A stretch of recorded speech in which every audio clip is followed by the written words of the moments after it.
This is the herb garden that I have been trying to get to weed.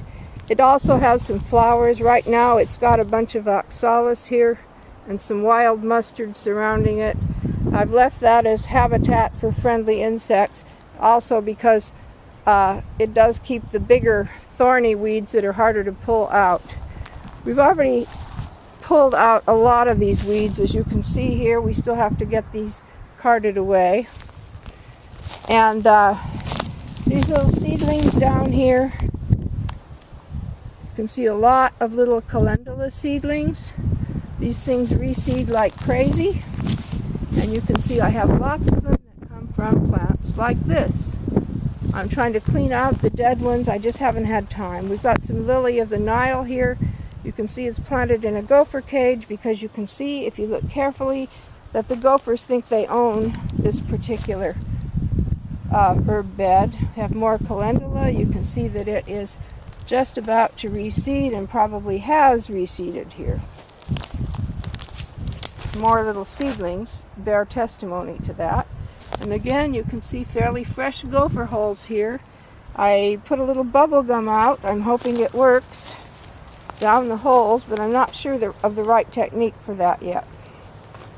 Over here we have the rosemary, which is the first rosemary that I planted here, and it is finally beginning to spread and be a bush. This is a second rosemary that I just put in last season. And this is a new butterfly bush that I just planted. This one's going to be white.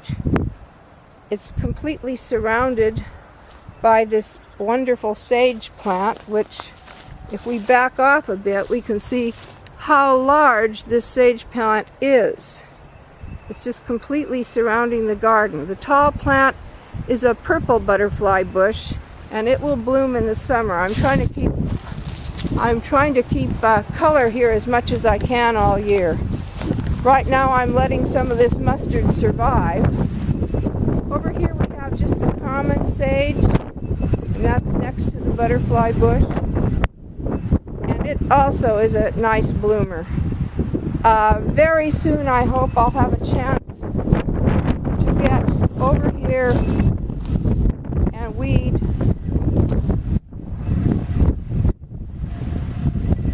some of these oxalis and mustard out. Meanwhile, I'm letting them add a little yellow color to things because so far the poppies have not really taken off this year. Over here we have a lantana that I thought was dead, but it seems to have come back. You can just barely see the little purple flowers here on the lantana. And they make me happy. I'm hoping this bush really grows. You can see it's sort of spreading out here, and I'm hoping it'll have a chance to get big this year with decent weather.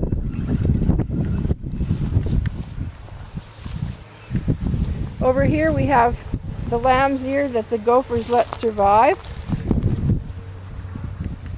The first time I planted lamb's ear in the ground, it was gone almost as soon as I planted it.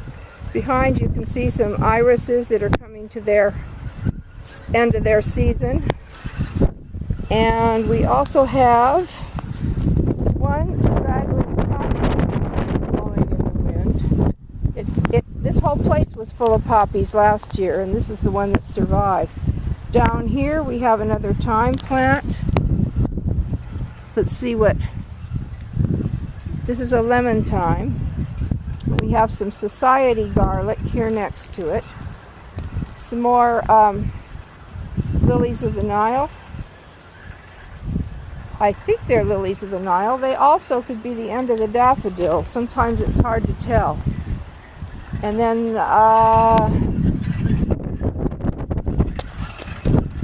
right behind these weeds in the calendula, we do have an oregano here. A different variety than I have in the other two places, the other two gardens. I guess we'll just take this mustard plant out while I'm here and this oxalis so these guys can breathe. Over here we have, I'm not sure what anymore. I believe this is, let's see what it,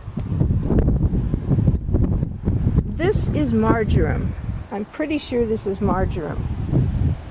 And it's been here probably for a good 5 to 10 years. Can't remember exactly when I started this herb garden. It used to be about half the size of this. Then of course we're standing here beside this marvelous sage plant and the butterfly bush.